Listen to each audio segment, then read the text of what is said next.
بسم اللہ الرحمن الرحیم۔ ناظرین، آج کی ویڈیو کلاشنکوف کی ایجاد اور کلاشنکوف کے موجد کے بارے میں ہے۔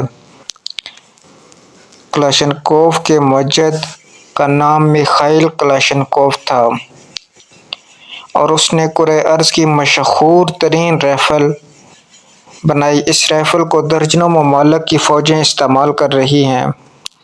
میخائیل کلاشنکوف کو سن 1938 میں ریڈ آرمی میں شامل کیا گیا۔ وہ اسلحے کے ڈیزائن میں ماہر تھے اور اسی لیے ان کو روسی ٹینک ریجمنٹ میں اسلحے میں بہتری کی ڈیوٹی سونپی گئی۔ سن 1947 میں میخائیل کلاشنکوف نے AK-47 نامی یہ مشین گن تیار کی، جسے سوویت اور روس سمیت دنیا بھر کی کئی فوجوں نے استعمال کیا۔ کلاشنکوف دنیا بھر میں انقلاب کی علامت بھی بنی اور انگولا سے لے کر ویتنام، الجیریا سے لے کر افغانستان تک اسے استعمال کیا گیا۔ میخائیل کلاشنکوف کو فلسطینیوں نے کثرت سے استعمال کیا تو دوسری جانب القاعدہ کے سربراہ اسامہ بن لادن بھی اس رائفل کے ہمراہ دیکھے گئے۔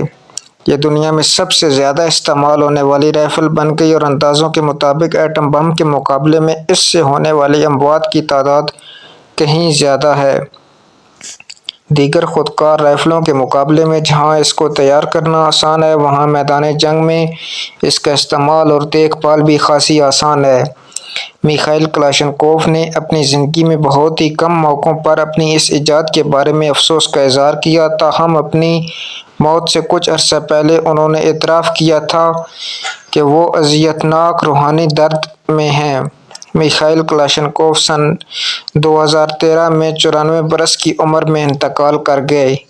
میخائیل کلاشنکوف کی موت کے بعد روسی میڈیا پر منظر عام پر آنے والے اپنے ایک خط میں انہوں نے اعتراف کیا تھا کہ وہ اس رائفل سے ہونے والی لاکھوں اموات کی ذمہ داری محسوس کرتے ہیں۔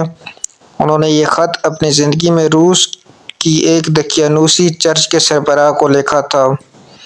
اس خط کے الفاظ کچھ یوں تھے: میرا روحانی درد ناقابل برداشت ہے۔ میں اپنے آپ سے بار بار یہ سوال کرتا ہوں کہ کیا میری رائفل نے لوگوں کو ان کی زندگیوں سے محروم کیا؟